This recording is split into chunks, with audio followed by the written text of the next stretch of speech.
To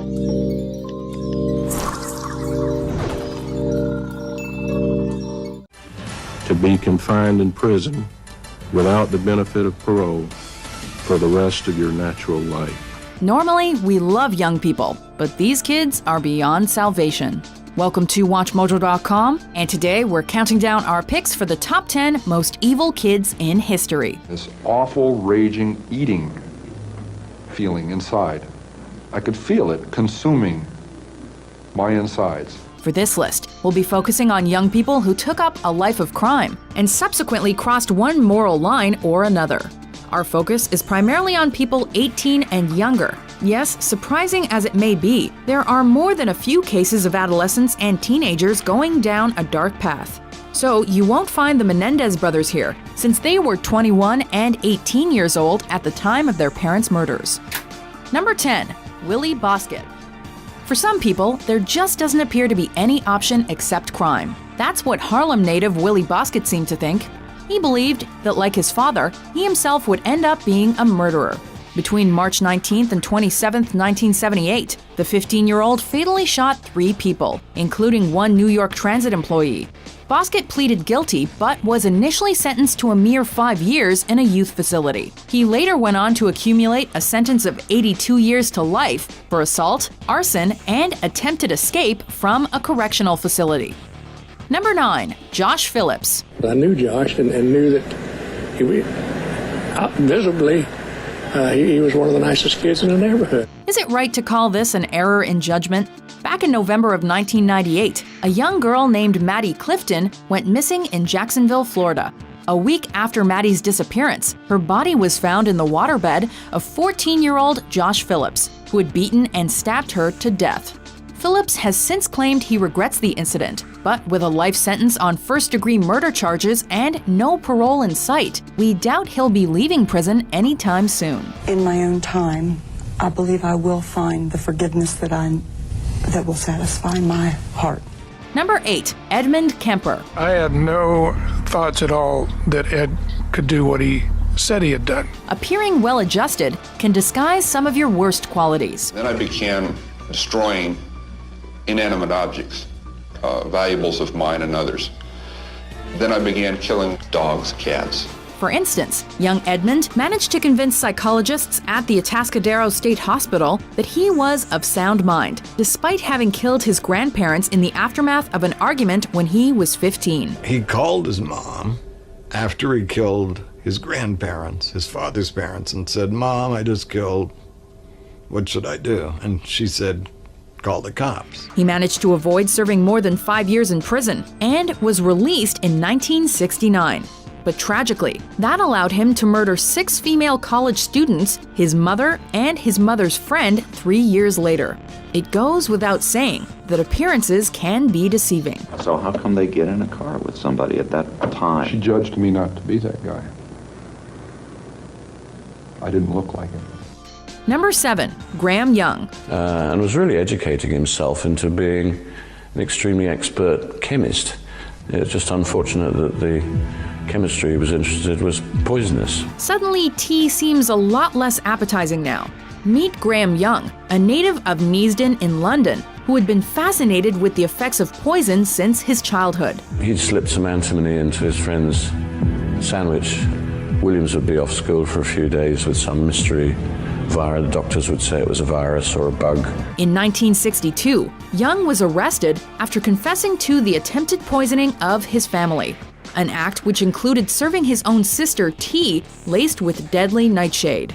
The teen underwent 9 years of detainment in the psychiatric facility Broadmoor Hospital before he was released, only to later use his position as a quartermaster to poison approximately 70 people with tea, which earned him the nickname the Teacup Poisoner.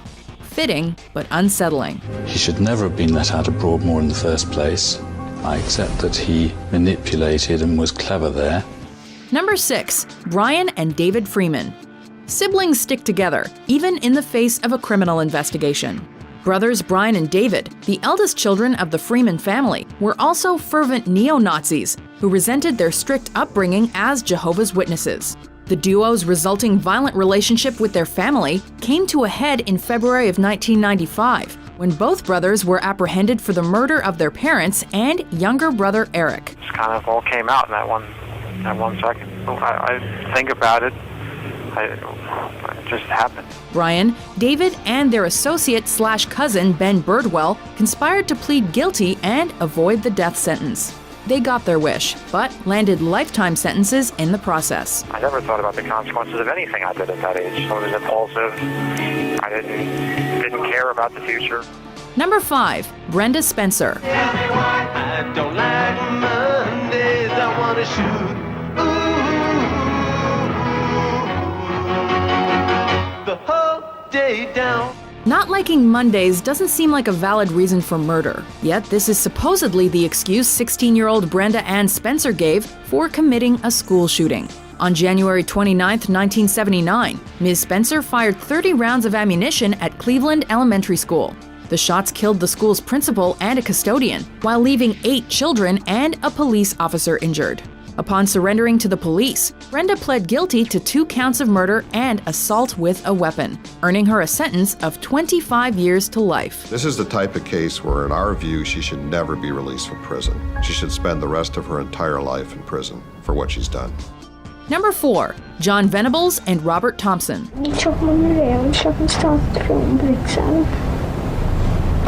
done. Who did? Robert. Why did he throw bricks at him?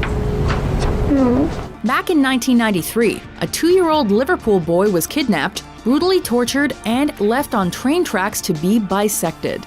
The culprits were John Venables and Robert Thompson, a pair of students who happened to be cutting class that day and who happened to be no older than 10 years of age. The public was shocked when Venables and Thompson were brought to trial and given a minimum of 8 years in detention before being released under heavy restriction. We're still not sure how we feel about the whole ordeal. Number 3, Jesse Pomeroy. In March of 1874, 10-year-old Katie Curran went missing in South Boston. A month later, the body of 4-year-old Horace Millen turned up in a marsh. Authorities turned their gaze to Jesse Pomeroy, a local teenager previously convicted of brutally attacking other kids. Convicted by the end of the year for murdering Curran, Pomeroy went down in history as the youngest person ever charged with first-degree murder in Massachusetts. He would spend the remainder of his life in solitary confinement before passing away in 1932. Number 2, Mary Bell. The first thing that comes into your mind about Mary is her eyes. She's got very, very distinctive blue eyes, very attractive blue eyes, I suppose, but they are very distinctive and they can fix you with a stare. Hard lives make for hardened people, but this seems extreme. Over the summer of 1968, police in the Scotswood area of England's Newcastle upon Tyne investigated the separate murder of 2 toddlers, each killed via strangulation. By August, local child Mary Bell and her friend Norma Joyce Bell were charged with both murders, though the ruling was ultimately manslaughter.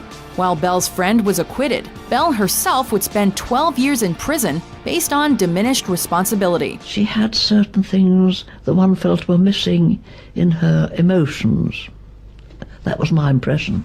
It was ruled that Mary had symptoms of psychopathy and posed an uncontrollable threat to children. Given the circumstances, that doesn't seem like a bad call. She'd come out of it as a very balanced, sensible person and has sorted out her life with some ups and downs in it, and I think has become a very good citizen.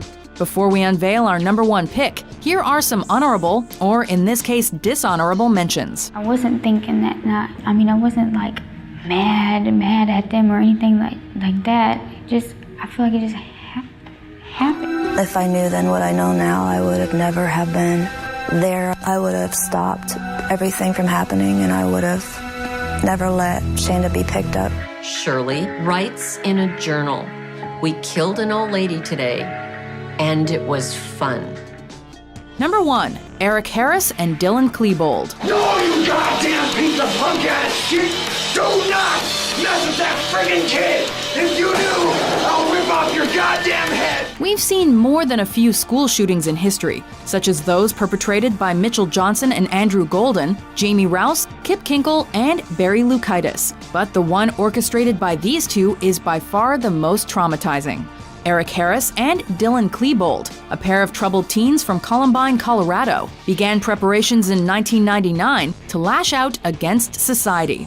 The duo marched into Columbine High School on April 20th, carrying homemade bombs and various firearms, proceeding to kill 13 people and injure 24. To top it off, Harris and Klebold simultaneously committed suicide as police entered the school, ensuring that the pair could not be brought to justice. These two kids did not come out of their mother's womb hating. What happened from the time they were born to the time that they carried out this? Do you agree with our list? What sinister kids gave you goosebumps? For more emotionally charged top 10s published every day, be sure to subscribe to WatchMojo.com. How did you get the knowledge to outsmart the police? Watching television, believe it or not.